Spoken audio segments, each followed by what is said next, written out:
Oh, what's going on, everybody? Welcome back to the channel. Just to prefix this, thank you so much for all of the support on the past few videos. I hope everyone had a fantastic Christmas and they're looking forward to the new year ahead. Let's not waste any time. Let's jump straight into Sorare game week number 21 and the rewards that we've got from our top 100 finish last time out. Okay, so as you can see here, we've got 6 rewards based off of a couple of weeks. I've not been around for a few of them, so I thought I'll stack the rewards and we'll go through them together here. As you can see, here is our top 100. It wasn't limited all offense, but a tier 3 award on a limited side, you can't really complain at that. A few other awards, so we'll jump straight into it. We'll go with the tier 2 common. For all of these here, you just want filler cards. And any common cards are good. DeRozan, we'll see what his L10 is, but DeRozan's always a great one to have, especially when they have these special competitions. You can't really moan. So Thunder guard, Kenrick Williams, another guy that's been putting up some good points, some good Sorare points recently. We'll finish off with the final common, our tier 3 from a common contender finish. Magic, Center, Wendell Carter Jr. Oh, Mo Bamba, definitely nice. Right, we'll go through this. We've got a tier 5, we've got a tier 4, and we have a tier 3 as well. So tier 5s, never sell a tier 5 card is my advice to you. Center from the Jazz, Micah Potter. Couldn't tell you his L10 to save my life, but what I do know is these cards will always become randomly good at some stage throughout, especially in NBA so rare, not as much on the football side, because guys that get injured, guys that come out of the rotations, they'll always be helpful. If they get a bump in their minutes, they'll go around from that sort of £3 to £4 mark and they'll sky up to sort of, you can hit 15 quid on some of these guys if they're really valuable on their L10 side. So never. A key example would be Miles McBride. When RJ Barrett went down recently with that left finger extrusion or whatever they call it, Miles McBride got a massive bump on his Sorare side. So never sell them, because that would be a really silly thing to do. Not that I did that earlier before. Moving on, limited tier 4 from the champion finish. From the Blazers, a forward, Drew Eubanks. I thought it was going to be Jeremy Grant, but tier 4's never going to pay out that well. Again, never going to sell him. I'll keep him at this stage of the game. I think for a long while it will still be just accruing an amount of gallery. If you can sell these cards to flip to get someone that you think is going to be really good in your lineup, that's potentially okay, but I wouldn't sell them just to get the ETH and keep there. And then the tier 3, you can get some decent tier 3 cards. I don't really know who. I haven't looked at who's in there, but we'll jump straight into it. Magic again. Center, this could be Wendell Carter Jr. Mo Bamba, I'll take a Mo Bamba limited. Of course, it's not going to be Wendell Carter there. I'll take a Mo Bamba all day long. That's that. Those are those pretty much. I'll tell you, how much is a Mo Bamba right now? We're not going to go off of this isn't financial advice or anything like that. But a Mo Bamba, 22 L10, has a ceiling of a 38 there, but he looks fairly consistent. So his floor seems to be at his L10, which is always a good thing. £10, £9 card. I can't really moan at that. Just go straight into collection and we'll go from there. Let's jump straight into my lineups though and see who I'm picking in my Sorare lineups this week. Okay then, so jumping into game week 21 for Sorare, we've got our pretty standard base of competitions that we've got. We've got some limited all defense and some common all offensive competitions here. I might focus on them, but I'll see. I roughly throw together a team at the start of every week when it refreshes. So I do my champion and champion side for the limited and the rare, but nothing to take note of. But again, it's your same standard bunch of them. Obviously, the participant numbers, I think, have dipped a little bit since they changed the scarcities. But if we go into limited champion anyway, into rare champion, I should say, it picks itself for me in my gallery and how things are going. We've got a small game week for it being between over the New Year break. You have a few teams that have 2 games. I know the Sixers have got one. I think the Knicks have one. No, the Knicks don't have one. The Kings have got one, but in my champion lineup, it was quite nice. I'm hoping Andrew Wiggins is finally back. He was out with that abductor strain. It was out a lot longer than the Warriors expected him to be out for. Then he missed the last 2 games with illness. So hopefully against the Trailblazers, he'll be back with an L10 of 33. That's great. Jaylen Brown, 44. He's my MVP. For a rare card, I've not got anywhere near the capabilities to be going and getting Luka Doncic just yet. I'm not willing to put that amount of money into Sorare for it at the moment. It's not, I don't think it's a bad idea. It's just not what I'm doing personally. So I'm happy with a Jaylen Brown as my MVP anyway. Andrew Wiggins, Mikal Bridges should see a bump in usage, especially with Devin Booker now out for a month. And also Landry Shamet is out of, I think, an Achilles injury. So he got moved down to the 2 when they played in their last 2 games. So, Mikal Bridges with a 27. I think he put up like a 44, 41. So he's got the capabilities to get in and around the mid 40s. So for an L10 of 27, I'm very happy with Mikal Bridges. Kelly Oubre Jr., I know he missed the last game with a hand injury, but you know, there's a couple of days, 3 days now between when the Hornets play the Nets. I'm hoping he's back for that one. He can play at the 2 or the 3, or if he still comes off the bench, he'll get 30 minutes plus. So Oubre Jr., I picked him up about a month and a half, 2 months ago now. He's one of the first rare cards I bought. Really good pickup, solid pickup. He can definitely get his around his L10. 37 is probably too high for him on a consistent basis, especially at the moment. From when you look at this period here, from sort of game week 10 to 16 to now 16 to 20. But he fits in my L10. And the Jeremy Sohan I picked up the other week, a game against the Mavs. He's been playing really well recently for the Spurs as well. He'll see a bump in minutes, especially when the Spurs start to go. If they're tanking, Sohan will normally definitely play all these games anyway. But, you know, you've got to represent Jeremy Sohan out here. So, yeah, that's pretty much it. So that's my rare champion lineup. Let's jump into my limited champion lineup and we'll see who I've got there. So quite similarly with my last one in my rare lineups, this sort of picks itself. I have Embiid as my main MVP. I'm not really a fan of Julius Randle on a 1 game on a 51 against the Rockets. The Knicks have been doing really, really well recently. And Julius Randle's been great. He's performing well and above his L10, even though it's 51, which is very high for Julius Randle. It didn't really work as such for how I could build this lineup. And I wanted Seth Curry because his projections are really, really good. For that 1 game against the Hornets with an L10 as low as 12 for Seth Curry, I know he can. There is very much a ceiling. There's a floor here where he can get below 12. And it all depends on, 1, the lineup the Nets put out, and 2, how well they're doing. They're on like a 10-game win streak. If they rest guys against the Hornets, which is feasible, even though it's a 1-game week and they have breaks either side, it's still feasible that they just give these guys an elongated rest. Seth Curry tends to be a part of that rest unit. He isn't in the backup unit that would play. So that's my one concern, especially on a 1 game. But I'll roll the dice with it in terms of this is how I can then... Having Seth Curry allowed me to get Ja Morant and Nikola Vucevic. And Vucevic here and Ja Morant, L10s that are similar of each other. Ja Morant's got that back-to-back. Potentially might get rested in one of those games. More so the Pelicans, I could see him getting rested in and then playing against the Kings, or it could be either, to be honest. But I'll roll the dice with him. 2 games is always nice to have in these game weeks where a lot of teams have only got 1. It's the same thing with Nikola Vucevic.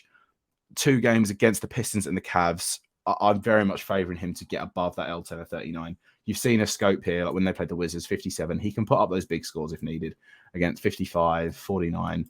It would be great in this sort of game week for it. Jack Vanderbilt. The issue with him and an L10 of 26, he's definitely got it. He can put up a 49 and a 48. He's shown it before. I'm not loving the fixture against the Heat and the Kings, if I'm being completely honest. I know Sabonis is out with a left or right hand thumb fracture, but he's playing through it, which you love to see in terms of just that guys will take 2-3 games off if they stub their toe at the moment in the NBA, it seems. So it's really nice to see a change in pace and Sabonis wanting to get out there even though he's injured. But moving back to the sort of the Sorare point of view, the only concern with Vanderbilt is that he can very much bottom out at like an 8 or 16. But because he's got the 2 games, I'm willing to take the risk on it. There is a scope of that I could play Jalen Duren, but Jalen Duren is more around that 25 that I'm not fancying. I know he's got 34 and 37 in his last few, but I would particularly fancy Jared Vanderbilt over Jalen Duren in this game week here. But let me know in the comments down below. Do you think I should be playing Jalen Duren or Vanderbilt? I'll read all of these. I'll read before the lock anyway. And if you think anyone else, like, do you think I should be playing Julius Randle in this? Bradley Beal's got 2 games, but I know he's having hamstring and quad injuries quite a bit at the moment, where he's getting on the court and coming off early, and then I think he's day to day. They're expecting him to play against the Magic on Friday, but there's no need to run the risk for it from my point of view. So that's my limited champion team. Let's jump into the contender lineups now on rare and limited and see how I'm doing there. Like anybody else, if you're building your lineups here, you should focus on champion. There is the argument to be made, depending on your gallery, that you should focus on contender. And I've seen lots of guys in sort of the Sorare space talk about this before, because there's more prizes and so on and so forth, as you can see in the contender space in comparison to sort of the participants made. You've got near on 700 rewards for 1,300 people, whereas here you've got 300 for 850. So you're looking at them here, and you can argue it's easier to get a reward at a contender, and that's where, as such, you should focus on. I definitely agree and subscribe to the thought process that the contender game modes are more fun, especially on the NBA side. I've looked at football a little bit. My friend plays football on the like Sam Longness, who's been on the channel before. He's more into the football side and with everything coming around it. But on the premise of the cap spaces, contender has definitely the argument for the fact that it's a lot more interesting to play and there's a lot more variance that you can get from it. But I'll always be focusing on champions because you can win those rare cards in limited and super rares in rares. So from that, we'll go off here and we'll build my contender. Now, I haven't got a stacked rare gallery. I've got about 12 to 15 cards always in my gallery rotation, depending on if I'm selling people because they're high and I'm not playing them or vice versa. So unfortunately, RJ Barrett's out. He'll miss this week. I think he'll be back the week after. His L10 of 37 is quite high anyway. There's not really much more. You can see a 58 and a 52 here, but I wouldn't expect that on it. You're not expecting RJ Barrett to hit 52s and 58s consistently, whereas the 37 mark is in and around what you would sort of expect from him. But I can't play him anyway. So Jeremy Grant, he's got that one game against the Warriors.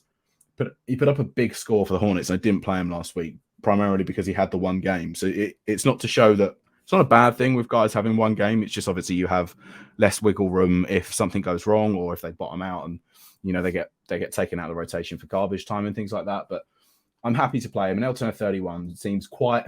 I would say it's generously low for Jeremy Grant, depending on how Lillard plays and depending on some of the rotations of the Trailblazer guys. I'm happy with him in this space. Gary Trent Jr. is back. A game against the Suns. He's got 26 L10. Again, there's scope for him to go off, but I wouldn't expect it. The Raptors are in a weird stage at the moment where they're not sure about where they're going to be going and if they're going to make some moves in the trade deadline. Gary Trent Jr. I would suspect would be part of that, but I wouldn't imagine that will affect his minutes. Now he's back as well. He'll slot into the 2. Scotty Barnes will move from the 2 and he'll go back into the 3 or 4 role for them. And a game against the Suns are in a weirder space than what the Raptors are right now. So I would actually probably favor a Raptors win in this one, especially if Van Vliet and Siakam are playing. I would definitely go for the Raptors there. Next slot, Andrew Nemhard picks himself for me in this. Joe Harris, 22 L10, but I believe he's out he missed the last 2 games for the Nets, and they're so deep they don't need to rush anyone back that they don't need to. So from that, I wouldn't pick him from there. Dwight Powell, an L10 of 12. Sorry. There's no way you're expecting anything more than sort of a 15 at max. You can get your 21s or your 17, but you're not really expecting it. Luka is the main guy at the Mavs, and then Tim Hardaway Jr. will sit in threes. He'll get good points. Spencer Dinwiddie will get points, and even Reggie Bullock to an extent. Dwight Powell is like that 5th option that you'd get, but he was just a cheap pickup for me on a rare that filled an L10 spot for me at once. So from here, I've got, as you can see, I've got an L10 of 18 and 1 spot left. My options here, I don't want to play Metu because he's fallen out of the rotation completely for the Kings. He was their backup 5 at points. And, he had some decent games, but he's completely bottomed out and fallen out of favor at the moment. So I won't risk another DMP with him, even though he's got the 2 games. I would be very, very surprised. Even when Sabonis went down, he didn't get minutes. So he got the 1 in garbage time. So I'm not really a fan of him. So as what you should be doing, in my opinion, if you're playing NBA Sorare or even on the football side, we'll hop over to Sorare Data, and it's really simple and straightforward to find out who I should be putting in that 5th slot. Sorry. So we'll go here, we'll go basketball, and we'll look for Game Week 21, which is the upcoming week. So we'll go to projections, and I had an L10 available of 18. So if I scroll this over to here, we can see who I've got. So like I said earlier today, Miles McBride, he's benefiting from RJ Barrett being out. He's got a bump in usage minutes, and as such, I think it's RotoWire that the guys at Sorare Data use. He's got a bump in minutes, which will affect his minutes and his projected points as such. I wouldn't suspect him to get 23. I think that's on quite the high end for Miles McBride. But if he's getting that bump in minutes, you've seen crazy things happen, especially against the Rockets. The guy I like for this in this week is Caleb Martin. So I'll go from here. He sort of had a consistent price point. The only concern is the Miami Heat get more injuries than any team I think I've ever seen in the NBA season this year. I think they had about 7 guys once, and Gabe Vincent was the 7th guy on the bench, but he was only there because you need 7 guys, I think, like in uniform. He was never going to play. He just sat on the bench, and I had a rotation of 1 guy, and he had Kyle Lowry playing like 48 minutes that night. But I like Caleb Martin. He's got the 2 weeks, as you can see from from before, where they'll go through and they'll see the game 1 and the game 2 projection. There's the argument for Max Struss, but I think with Jimmy Butler being back, Struss sits to the bench, whereas Caleb Martin will just move to the power forward role. If he gets around the sort of the 31 mark in terms of minutes, I'd be happy with it. But 22 off of an 18 isn't the end of the world, especially in contender, and especially when in contender you have the ability to outperform that low L10 and push up into the ranks here. Apologies. And the rest of these guys here, I would all expect to get in and around. The only one that's susceptible is Nemhard, because sometimes he can have those like low scoring games and he's not really a guy for rebounds and assists. He'll get the occasional steal, but I'm not expecting that massive 61 that he got against Steph that night. But we'll wait and see. We'll wait and see. I'd be happy with Caleb Martin slotting in there, and I think that's a nice 5 for a rare contender lineup for game week 21. We'll jump into my limited contender now, and then we'll just finish off the video with seeing how I'm doing very poorly, might I add, for this game week. Okay, so jumping into limited contender then, we can go through this pretty briefly. In contender, you're never going to play a guy with 51 on an L10. Just not feasible to build the rest of your lineup in a competitive manner, realistically. Bradley Beal, do you know what? We'll throw him in now and we'll see how it goes. I know he's suspected to be back for the Magic game, and then if not, he'll probably play against the Bucks. But we'll see what I can do with Beal in the lineup, and then we'll look. Jalen Duren is a... We'll put Bradley Beal back. Jalen Duren is a no-brainer for me for 25 and having 2 games. I think Bruce Brown went out hurt. Yeah, he got hurt. So do you know what? Again, you can sort of check this with, and this is another great feature of Sorare Data. We'll look at Bruce Brown here, and we'll see through the news. So he's out injured, ankle sprain, according to Roto. Won't play Wednesday against the Kings. His next chance, yeah, he's been downgraded from questionable to out. So is it worth taking a risk on these? No. So I simply won't for the time being. He won't be in my lineups. Lunchy Shamit, I know he would be the starting shooting guard for the Suns, but again, he's out with an Achilles issue. The one game against the Raptors, I'm not a massive fan of. Gabe Vincent actually started for the Heat in the last game, and he closed out in the starting 5 as well. I picked up a Gabe Vincent ages ago, and then he suffered from right knee inflammation a couple of weeks back, and then just hasn't really picked it up since. But now he's back, and he's the backup point guard for the Heat, and an L10 and 19 with 2 games. I'll take that all day long. They're back-to-backs. I suspect he won't play in a back-to-back, especially with his injury doubts. It's a bit like what you see with Klay Thompson this year. I've seen crazy things happen, of course, but I would suspect he'll probably play against Denver and then miss the Jazz game, and they'll work it out like that. Kyle Lowry also missed the last game with personal issues, but I would suspect him to be back as well. Marvin Bagley, he's got 2 games, and an L10 and 17 is really low for him. But again, I think Marvin Bagley... Sorry, let me move you over to this tab as well. I think Marvin Bagley has not played in a while. I get the feeling, because Jalen Duren's seen a really big boost in minutes, which would, and he took his starting spot, remains sidelined, non-COVID illness. Okay, so he's out with an illness, not COVID. You know, I would suspect then there is definitely scope for opportunity for Bagley to retain his role on the bench. An L10 or 17 is quite good as well. That would leave me with an L10 or 13 if we did it that way. I don't love playing the backup guys as well. Here's my only concern. So if I move Bagley out, if I take Beal out, actually, my Barnborough game against the Wizards, you know, that's something that's actually quite interesting to me, especially if Porzingis is out. I could go there. Buddy Hield's 32 is a bit too high, I think, for Buddy Hield. Against the Clippers, though, depends on what the Clippers do. That one game for them would mean to me that Kawhi and Paul George and the whole gang will play. So I'm not really a fan of that. Scotty Barnes at 28, big games there. Yeah, do you know what? We'll go for Scotty Barnes, actually. We'll put Scotty Barnes in. What's Scotty Barnes projected, actually? Again, we can jump back over to Sorare Data. Great site for this sort of thing. So we can go to Scotty Barnes. And if you're not aware of how to do these sort of things, it will show you here. It's his next game. So he's projected 36 for the Memphis, which is in this current game week for it, whereas the Suns is 34 here. But on an L10 of 28, you quite like to see it. And there's obviously scope with Scotty Barnes to get into the high 40s and even beyond that. So especially when he's playing at his favoured position and not the 2. I said, you know what? We'll go with Scotty Barnes in this lineup. We'll take Bagley out. We'll move Bagley. Corey Joseph has fallen completely out of the rotation. Although that now Killian Haynes is going to miss probably quite a bit of time after his 12th round bout with Wagner from the Magic last night. But we're not fans of him. Michael Potter is Altenia. He's just a reserve guy. Jake LaRavia, is he back from the G League? Yeah, but for garbage time minutes. Matisse Thybulle has a shout for an L10 of 8. There is scope, but I think with Tyrese Maxey coming back and a few of the other guys, Tobias Harris has been playing really well. I think that's where you can see where the dip off of it's come.